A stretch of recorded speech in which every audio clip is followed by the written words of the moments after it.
말씀 준비하면서 책에 소개된 내용을 봤는데 이런 이야기가 있었습니다.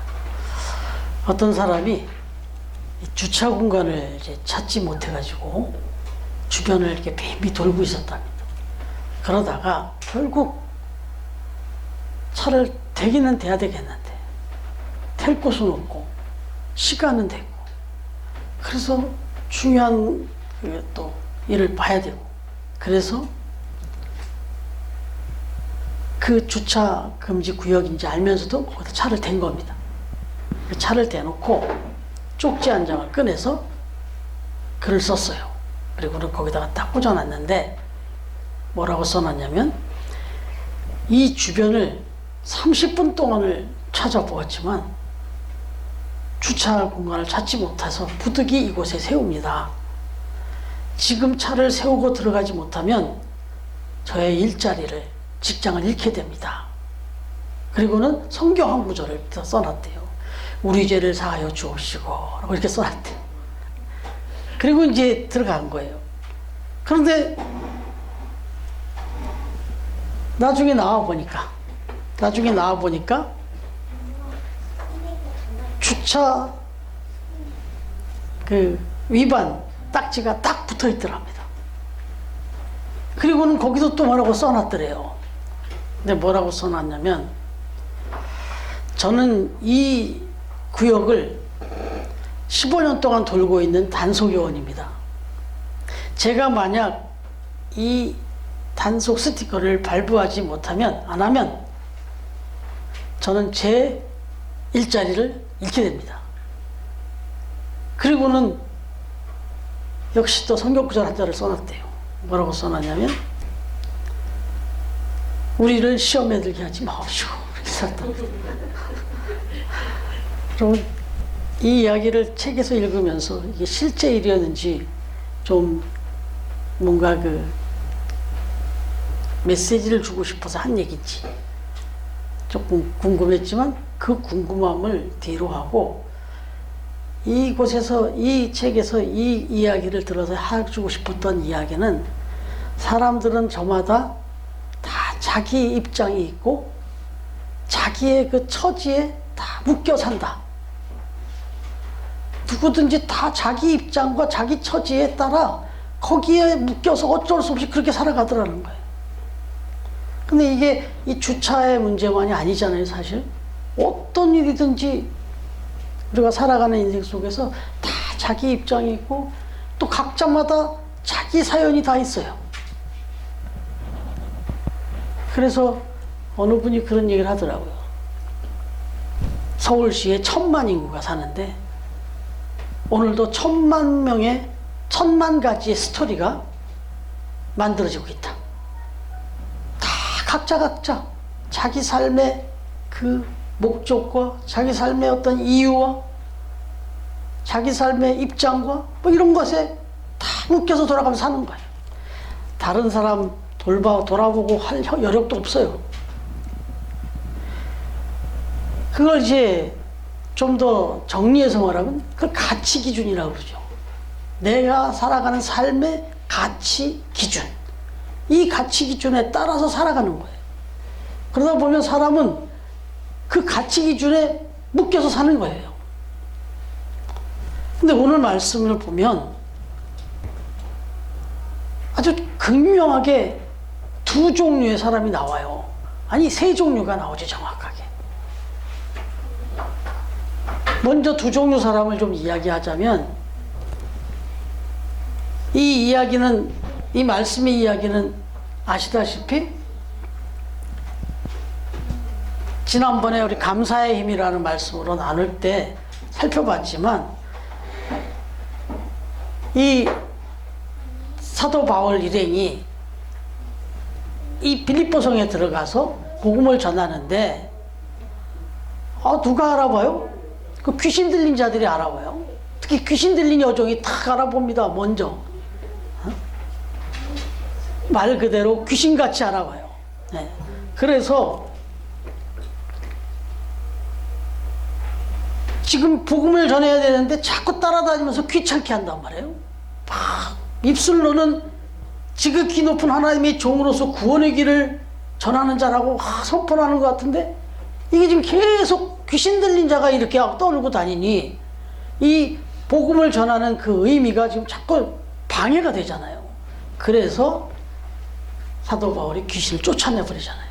그랬더니 그 귀신 들린 여종을 통해서 또 돈을 벌던 사람들이 있었어요.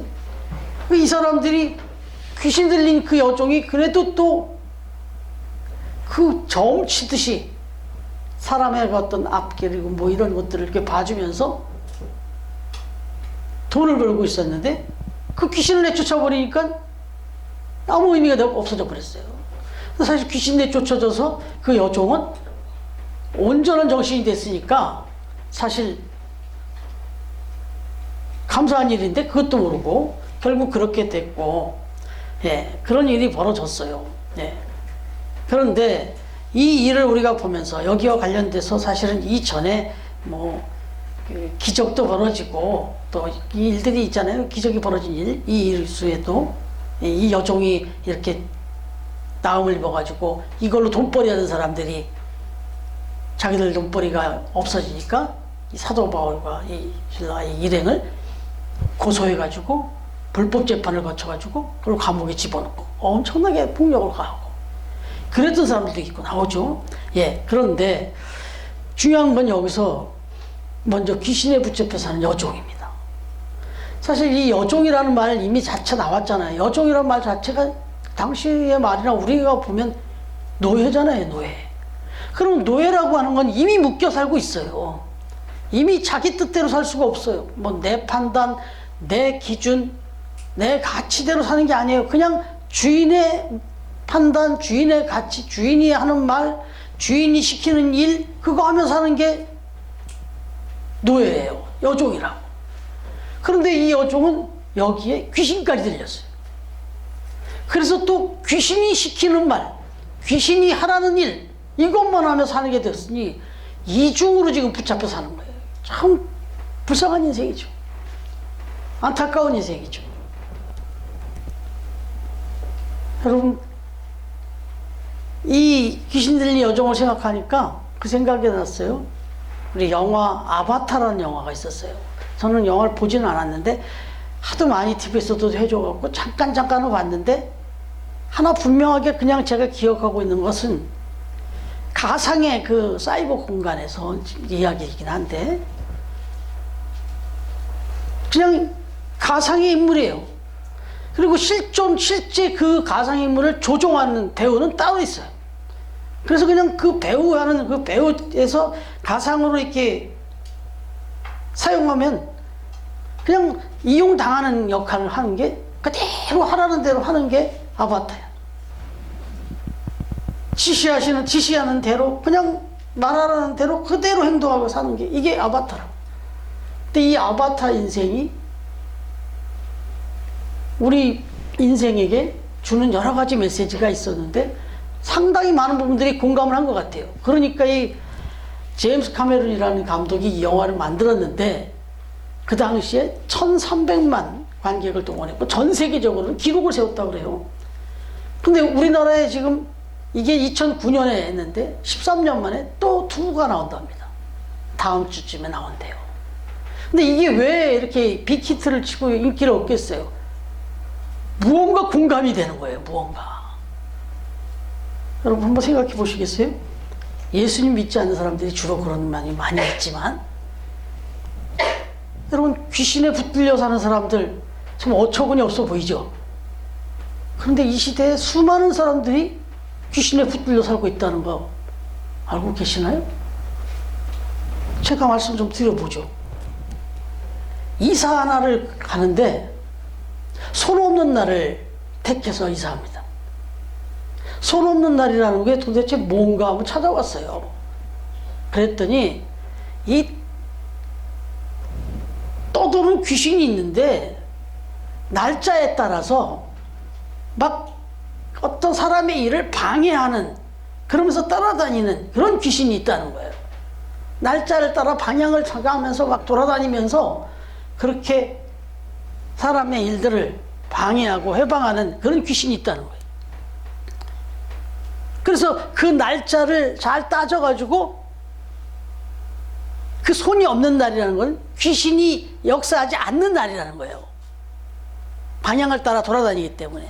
그래서 귀신이 역사하지 않는 그 날을 택해서 이사해야 우리가 불행한 일 겪지 않고 잘 살 수 있다 해서 얼마나 많은 사람들이 그 손 없는 날에 그 귀신의 거기 역사에 붙잡혀 사냐면 손 없는 날이 이삿짐 센터의 대박이라는 거예요.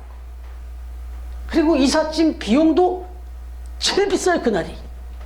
이게 지금 현재 우리 주변에서 벌어지고 있는 일이란 말이에요. 얼마나 많은 사람들이 무의식 중에라도 이 손 없는 날, 이 찝찝해가지고 귀신에 붙들려 살고 있냐는 거예요. 여러분, 이사만 그래요? 아유, 혼주들이, 요즘은 뭐 젊은 애들이 그런 거 좀 많이 자유해진 건 있는데, 여전히 우리에게 또 이 결혼식 날짜를 정할 때 아주 중요한 그 기준이 하나가 손 없는 날이에요. 그것도 손 없는 날에 결혼해야 된다는 거예요. 그래야 가정이 화평하다, 평안하다. 이 또한 귀신에 붙잡혀 사는 인생의 모습 아니겠어요? 여러분, 더 기가 막힌 건요, 제왕절개 수술을 할 수 있어서 좀 날짜를 택해서 아들에게 자녀를 낳을 수 있다라는 이게 있다 보니까 아이를 낳는 날짜조차도 손 없는 날을 정해서 수술을 하고 이러는 경우도 벌어진다네요, 지금. 이게 지금 우리가 지금 경험하고 있는 상황인데, 이 한 가지 예를 들었는데, 여러분, 우리나라에 이 사주팔자를 보는 이 점술가들이 몇 명이나 될 것 같습니다.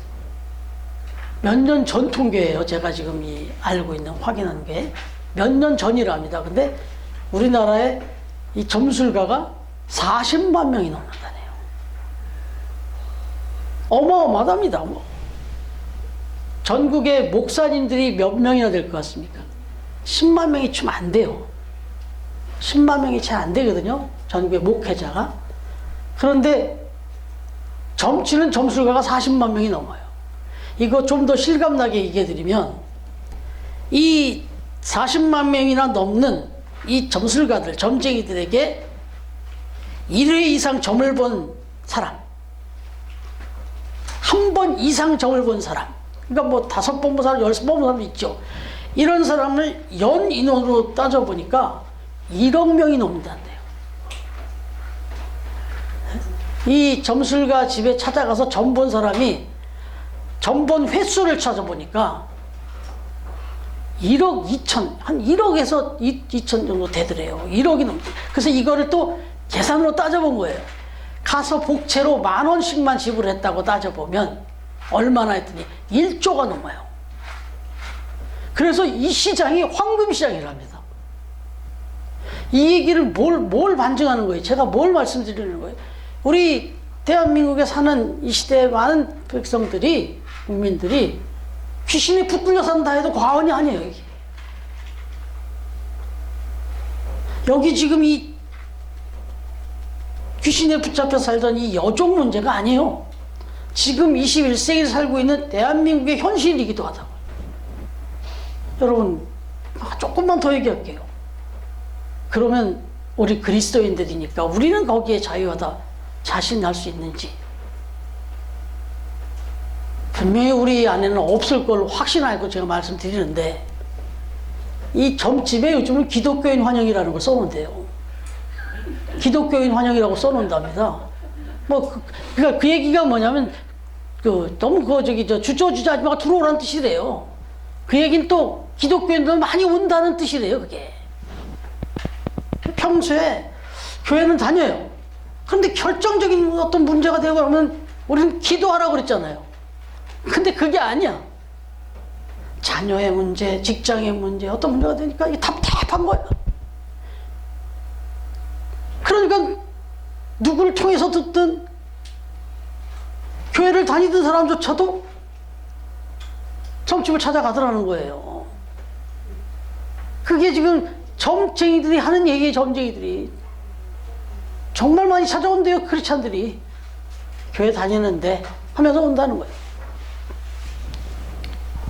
여러분, 정말 이 귀신에 붙들려 산다는 거 참 그냥 말로만 하면 너무나 이거 어처구니 없는 것 같은데 의외로 우리 삶 속에 너무 이런 것을 의지하고 여기에 자유하지 못하고 이것 때문에 불안해하며 사는 인생이 되고 있다.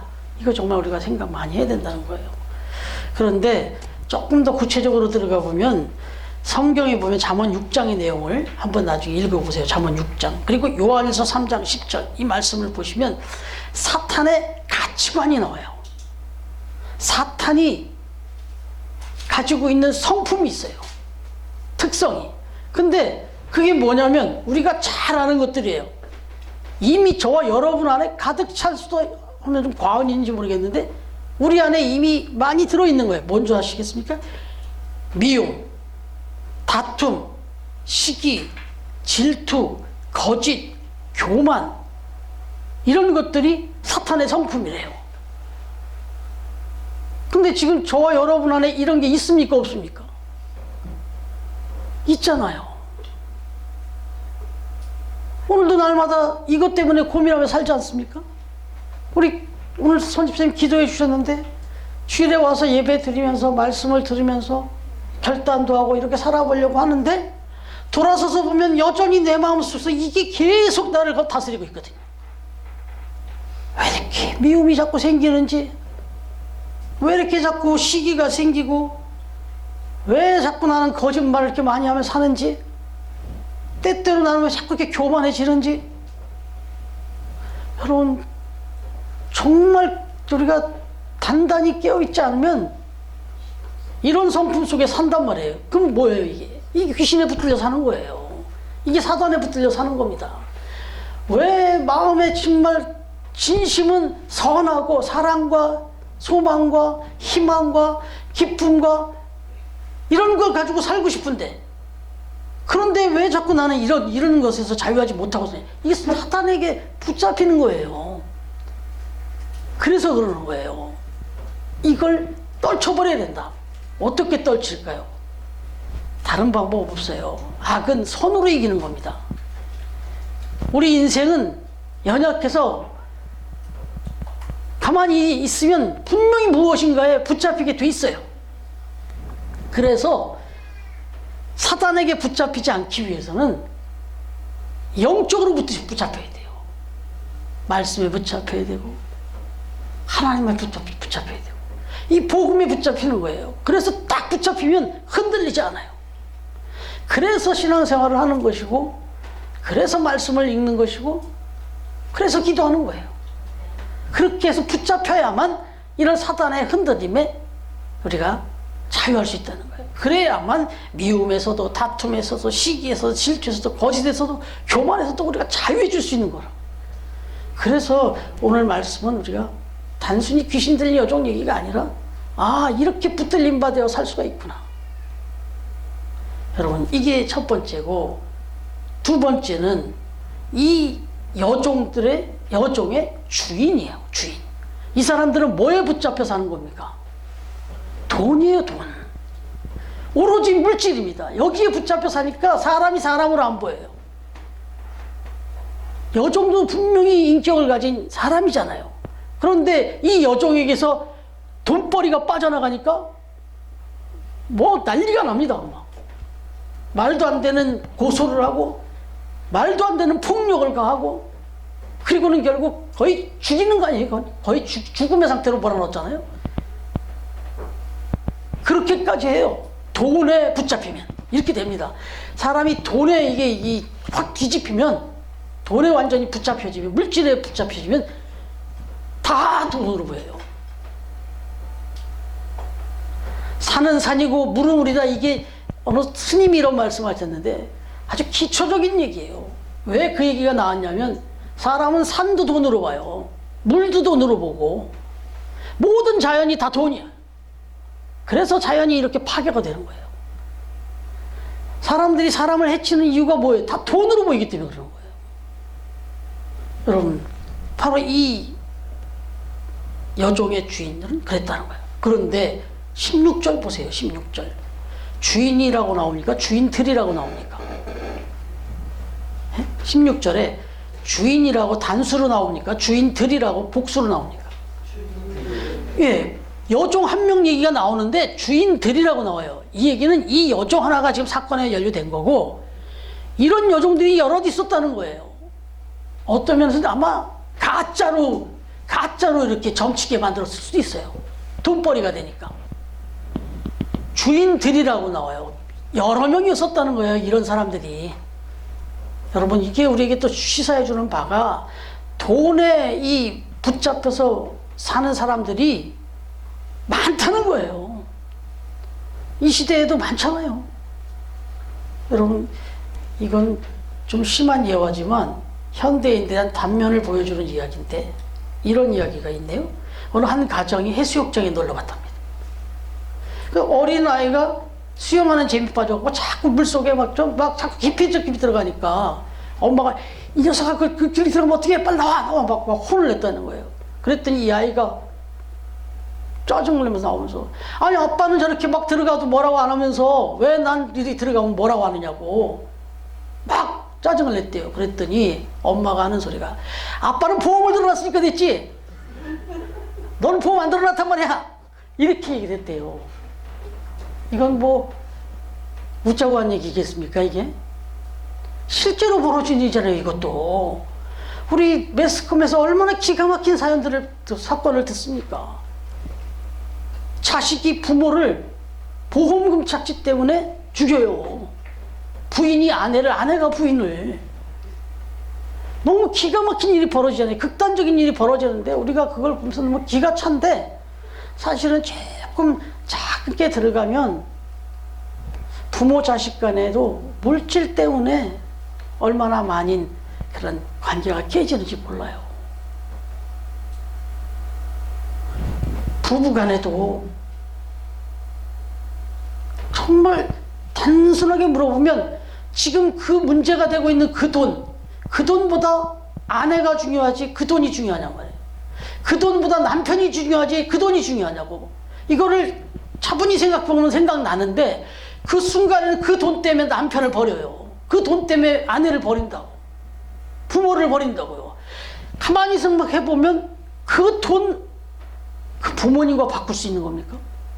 남편과 바꿀 수 있습니까? 아내와 바꿀 수 있습니까? 그런데 그 돈 때문에 버려요. 왜 그렇게 되냐면 그 돈에 붙잡혀 버리면 그렇게 되는 거죠. 여러분, 이게 이제 조금 우리 삶으로 더 들어와 보면 소위 중독이라는 거 있잖아요. 중독. 그 중독이 왜 됩니까? 거기에 붙잡힌 거예요. 그래서 아바타처럼 내가 술을 먹는 게 아니라 술이 나를 먹는 거예요. 내가 담배를 피는 게 아니라 담배가 나를 피워요. 왜? 절제력이, 조정권이 나한테 없어요. 내가 안 먹으려면 안 먹을 수 있어야 되는데, 아니에요. 술이 먹어라 그러면 먹어야 돼. 담배가 피우라 하면 피우는 거예요.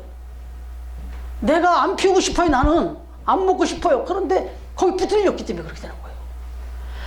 좀 쉬어야 돼. 나는 지금 이 건강과 여러 가지 상황에서는 좀 쉬어야 되는데 일이 나를 시켜요. 내가 일을 하는 게 아니라 일을 나를 시켜요. 이게 워크홀릭입니다. 여러분, 이게 우리 삶 속에 얼마나 많습니까? 저 러시아는 그 도시에, 그 모스크바 도시에 제가 들은 것만으로 50%가 넘는다고 그랬어요. 중독자가. 2명 중에 한 사람은 중독자라고 그래서. 더 심해졌는데, 더 심해진대. 그러니까 이게 무슨 소리예요? 그 러시아의 모스크바에 1000만, 2000만 명이 돌아다니는데 거기에 절반 이상은 내 의지로 사는 게 아니에요. 그냥 끌려 사는 거예요. 그냥. 이런 상황이 됐어요. 이런 시대가 됐어요. 여러분, 말씀드리지만 특히나 이 물질 문제 같은 경우는 너희가 하나님과 재물을 겸하여 섬기지 못한다, 이런 말씀도 하시잖아요. 그런 것처럼 정말 우리가 어떤 문제든 이런 것들에서 이겨낼 수 있는 방법, 이런 중독 또는 어떤 그런 것, 이 묶임 이런 것에서 자유할 수 있는 방법은 다른 것에 묶이는 거예요. 거기서 나를 끌어당겨도 내가 안 끌어당겨갈 정도로 나를 꽁꽁 묶어매는 거예요. 더 강하고 더 선한 것에. 그게 뭐냐면 그게 믿음이에요. 그게 하나님이고. 그런데 여러분, 오늘 영상 보시면 느꼈죠? 초반에 내가 부족해요. 내가 연약한 거 알아요, 하나님. 그런데도 그 하나님을 우리가 바라볼 때 하나님은 그런 사람을 붙들어 주신다잖아요. 내가 혹시 하나님을 놓쳐도 하나님은 붙들어 주신다잖아요. 중요한 건 우리 마음이 하나님을 향해야 돼. 그래서 예배도 잘 들으시고 말씀도 잘 들어야 돼. 뭐 지금 어떤 특정한 뭐가 있어서가 아니라 앞으로의 어떤 일들을 해서 자유하기 위해서라도 지금 예배를 잘 드려야 되고 말씀을 잘 들어야 되고 기도해야 되는 겁니다. 예, 그렇게 오늘 말씀을 생각하시면서 오늘 마지막으로 한 사람, 한 종류의 사람, 바로 하나님께 꽉 붙들려서 묶여 사는 사람, 바로 바울과 실라 아니에요. 이러니까 어떤 죽음의 위험에서도 어떤 불의의 그런 상황에서도 다 이겨내잖아요. 다 견뎌내잖아요. 그리고는 오히려 거기서 무슨 기도가 어울리고 찬송이 어울리고 감사가 어울립니까? 그런데도 그런 데서 감사와 기도와 찬송을 합니다. 이게 하나님께 붙들린 사람의 모습이에요. 그리고 이 하나님께 붙들린 사람은 저런 악한 영에 붙들린 사람, 세상의 어떤 정욕과 또는 욕심과 물질과 귀신과 이런 거에 붙들려 사는 사람들을 자유케 해주는 역할을 해요. 그런 사람들을 자유케 해줘요. 나만 자유한 게 아니에요. 귀신 들린 사람을 자유케 해주고 물질의 노예가 된 사람들을 자유케 하고 자기 그 직장에 완전히 목을 메고 있었던 죄수, 아니 간수, 우리 서두에 말씀드렸던 내 입장에서 난 그 직장 내가 얻다 해준 직업에 그냥 꼭 매어주고 어쩔 수 없이 살던 사람을 자유케 해주는 역할이에요. 여러분 이런 걸 기억하시면서 혹시라도 지금 이 말씀을 들으면서 나는 지금 뭐에 묶여 살고 있지는 않는가, 물질인지 혹은 전혀 생각지도 않은 그런 영적인 그런 악한 영에 붙여 살고 있는지, 또 생활의 어떤 작은 부분에 어떤 습관이나 뭐 어떤 나의 어떤 삶의 루틴에 내가 묶여 살고 있지 않은지 돌아보시면서 그런 걸 이겨낼 수 있는 방법은 더 하나님께 예배하고 더 하나님께 찬양하고 더 하나님께 기도하고 더 하나님께 말씀 분하는 것이다.